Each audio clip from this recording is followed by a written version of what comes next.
to yourself and what you use. Don't work on no one else, and I'm gonna teach you.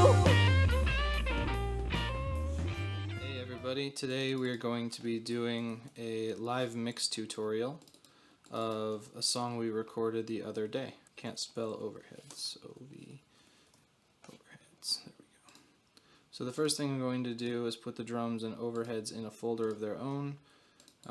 Keeps things organized for me, makes it a little easier to mix, and then I can start mixing the overheads. So the first thing I like to do is raise the level of the overheads to something that's a little bit more usable, and then the next thing I like to do, that's a little loud, let me turn that down. The next thing that I like to do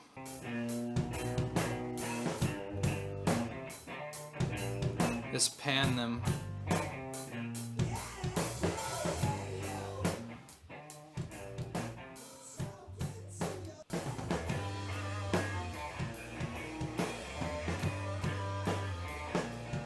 Okay.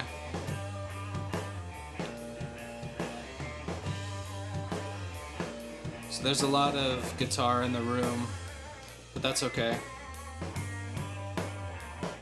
It's just a live video. It's pretty low pressure. This is meant to be like a quick and dirty sort of thing. Alright, so I'm pretty happy with the panning on the overheads being full. I think it sounds nice as is, and I'm just going to commit to it and go with it. Alright, next up, EQing the overheads. The important thing, in my opinion, is to take out a lot of the unnecessary low end, and that's going to happen like right around 150 hertz-ish. The other thing that I will sometimes do is give a high shelf around 10K.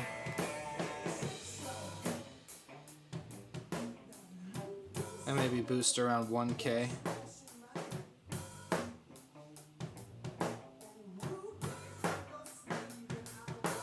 There you go.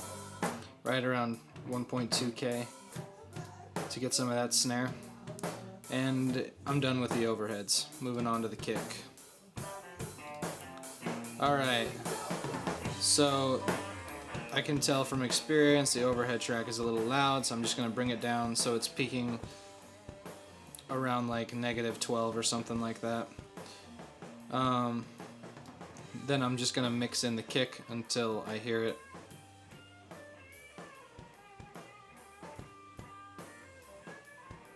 Pretty happy with it right there.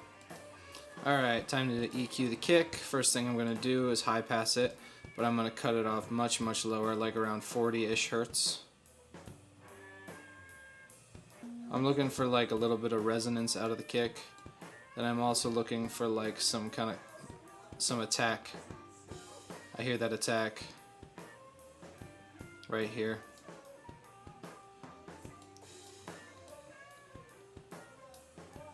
Pretty happy with that. Alright, moving on to the snare.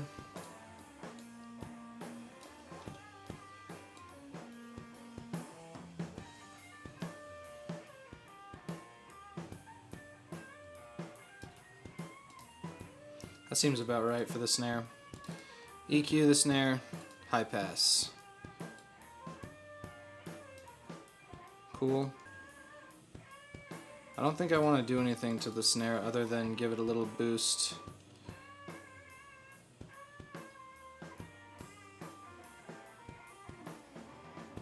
In that 1K-ish range.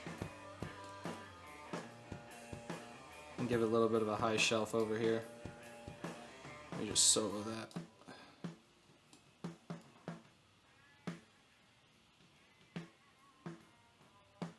Okay, actually that's a little higher than I thought. There it is, closer to 2K. Okay, next up, hear that in conjunction with a kick.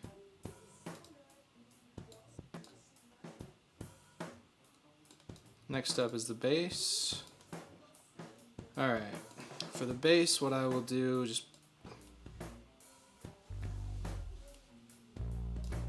there it is. Oh, I actually have made a mistake. Let's see here. I'll bring up those levels a little bit, bring down those. There we go.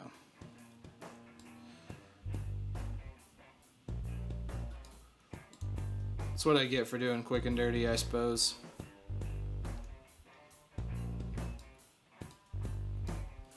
There it is.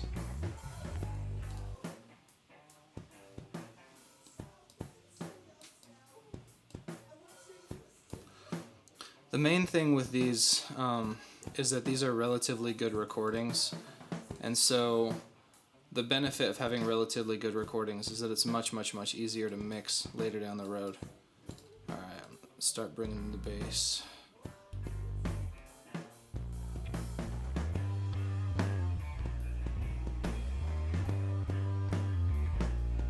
So the thing I usually try to pay attention to with the bass is how does it match up with the other low end content. So like right now I'm basically comparing the bass against the kick. And what that's doing for me, it's just helping me to balance out the mix so I don't have too little bass or not enough. I mean, if you look at the waveform on the bass, it's pretty steady all throughout. There's really nothing I can do to automate this or make it stronger. The dynamics are essentially the same throughout. It's blowing up the preamp in some spots, but that's kind of fine for what we're doing. Alright, so next up, the guitar.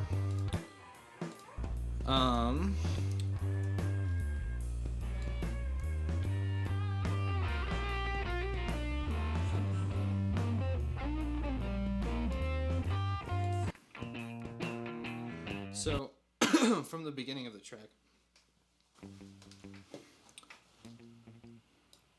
the guitar's a lot more dynamic than almost any of the other parts. I mean, there's some snare hits that come across as very dynamic, and I may want to edit those later.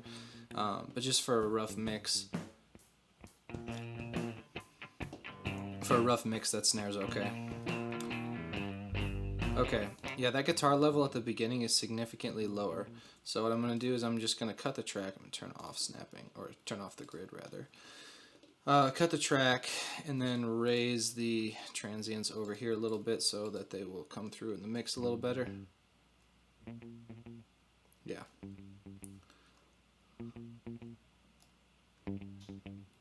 Kind of hear me talking in the background there. Yeah.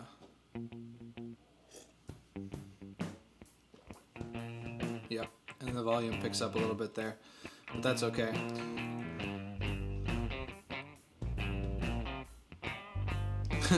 My sloppy live guitar playing. Okay.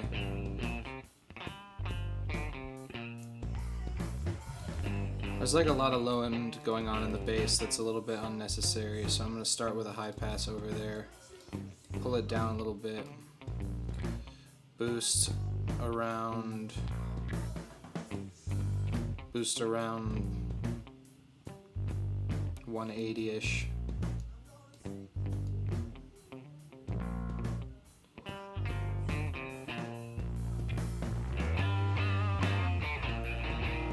Hang on a second, there is a nice frequency in this upper mid-range on the bass.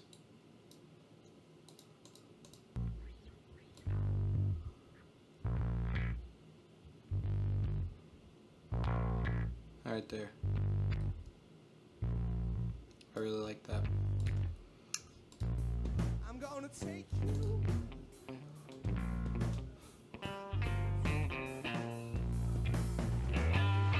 There it is. Okay.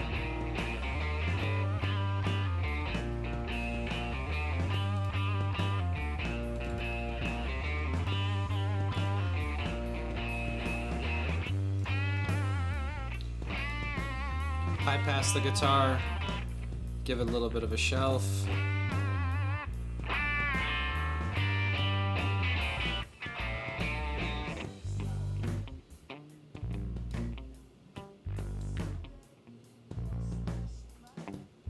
Let's go to a part where we can hear the guitar a little bit.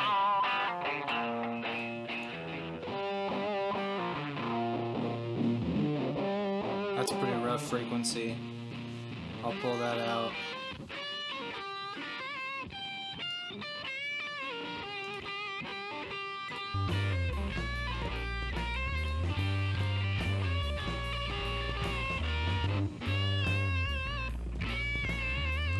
So one of the things that I'm really focusing on is trying to balance the mix, so there isn't really anything that pokes out of this mix too much.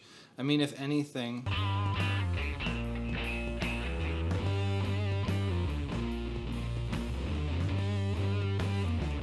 pokes out of the mix, it's really the kick and the snare. And those transients are coming just slightly above, like, where the others are. That snare's a little loud.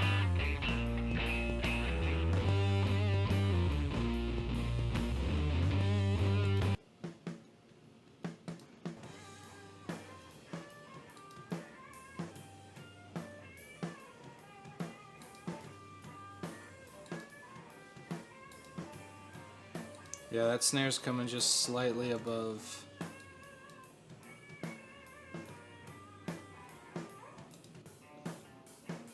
There's like an unusually loud snare hit here. Yeah, I'm actually going to trim that down a little bit so that I don't clip the track. Yeah. I'm pretty happy where I put that just a second ago. There you go. And then there's another kind of loud snare hit right here. And I'm going to do the same thing just so that I don't clip the track.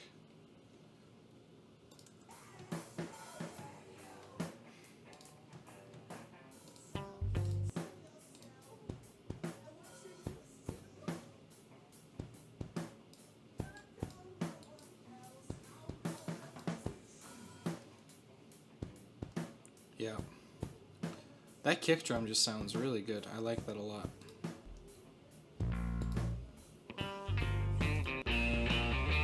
There it is.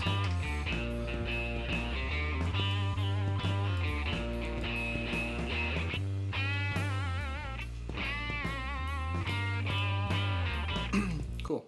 Next up, I will do a little bit with the vocal.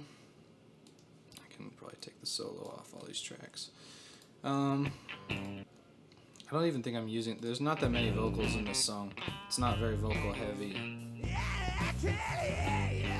Okay, so the first thing that I'm going to do is normalize the track to get the levels up a little bit.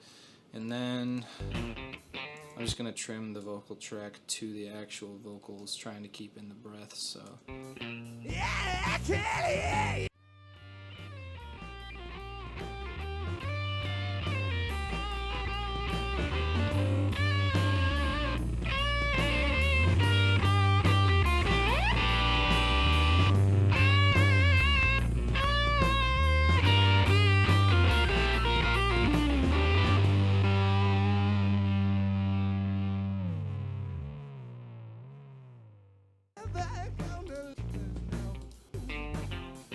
Here we go, yeah!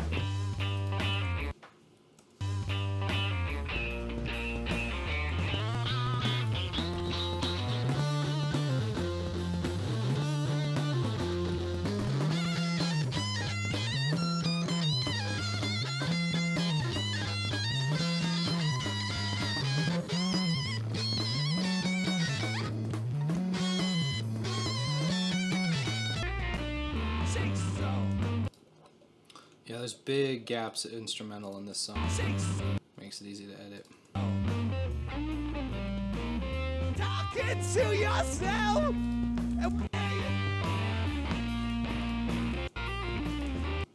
Our house is hot. Okay, cool. So I can trim that down all the way there, get rid of that. Cool, now all I'm left with is the actual vocal. The next thing I can focus on is automating the vocal a little bit, so that the levels aren't quite so jumpy from line to line. I don't have to do anything thankfully I don't have to do anything too crazy to these vocals. I step away from the microphone there. No one else, I'm gonna teach you. I mean, it still sounds pretty good though, and the video will kind of help with the me stepping away from the microphone. And keep you for myself. Me stepping away from the microphone will look so weird or sound so weird when you see me stepping away from the microphone. So I can. Okay. shake so. Alright, same deal here. Just automate. Actually, probably can cut here. There we go. Oop. Just cut it right there. Automate that. Boom. Perfect. Nice and fast. Here we go. Yeah. Alright, splice there. And run it up. Now. So naive, you're gonna leave. I understand, buddy. Okay, and then. Talking to yourself. What else? So I can hear you. Cool. So then, I can probably turn this one up too. House is hot. House is hot. Probably turn that down just a hair. Our house is hot. Nice. So the only thing that's really left to do is EQ the vocal. I don't have to be too aggressive with that, thankfully. Doesn't require that much. I think the vocal mic we used was an SM57. The overhead mics were Rode M5s. We used a SM57 on the kick. We used an SM57 on the snare. And we used E609 on the guitar, and we just ran the bass direct through the amplifier into the board.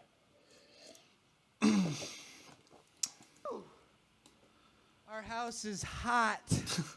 Yeah, at this point in the track, I mean, or in the set, I think we were maybe 40 minutes in or something like that, and so it was really getting pretty warm in our house. Let me listen to this vocal solo a little bit. See if I can So naive, you're stashing money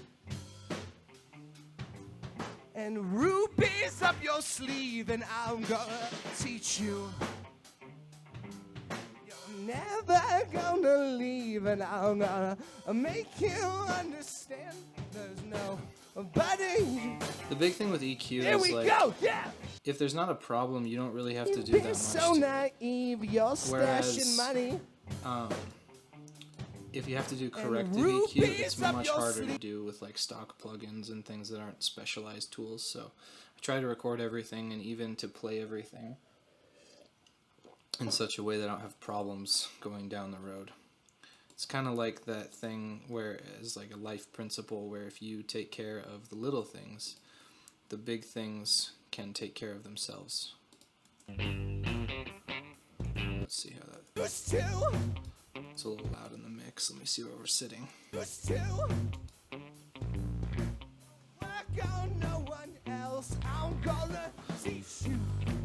pretty good right there, honestly.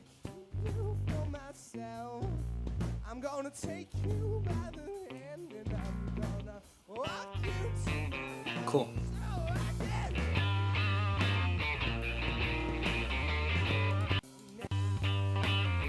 Cool. To yourself and what you use. I think that sounds pretty good. Next thing I'm going to do is I'm going to set up a delay for the vocal. The way that I'm going to do it this time around is I'm actually going to sync it to the tempo of the song. So I got to figure out what tempo the song is at real quick, or what tempo we play it at. You're welcome, Jonathan. Thanks, bro. Quick update. Let's see here. We currently, what we have going on right now is we've got the overheads all in a folder of their own. Brought down the level a little bit. Got all the drums in a folder of their own. Pretty much unity gain on that. Yeah. Pretty much unity gain on that. The bass is matched up against the kick.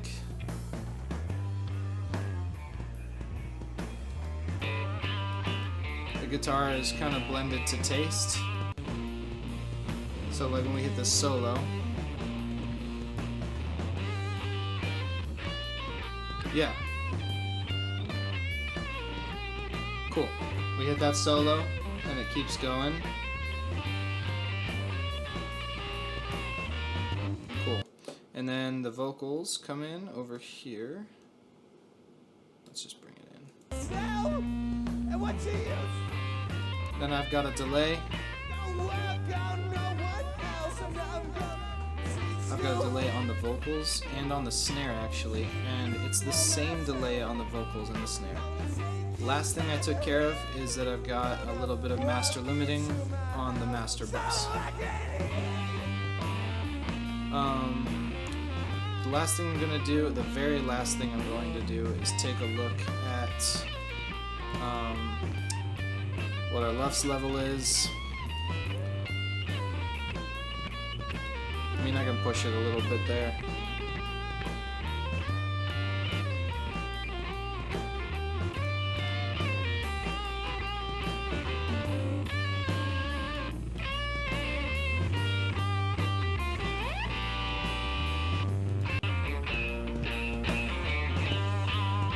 Pretty good to me. So the last thing I'm going to do is save it, and I will render it out, and it's good to go. Put a little fade in on the front and maybe on the back. Maybe. Let's see here. Our house is Kind of have this cute little thing at the end there. Our house is hot. Yeah, it's kind of adorable, so I'm just going to leave that in. I'm actually going to extend that a little bit. And then I'm going to pull fade in there. Kill this fade a little bit. Oops. Kill that fade a little bit. Our house is hot.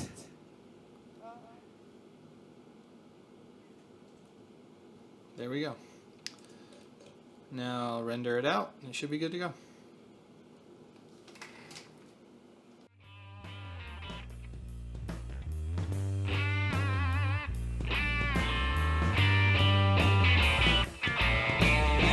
So naive, been so naive. You're stashing money and rubies up your sleeve, and I'm gonna teach you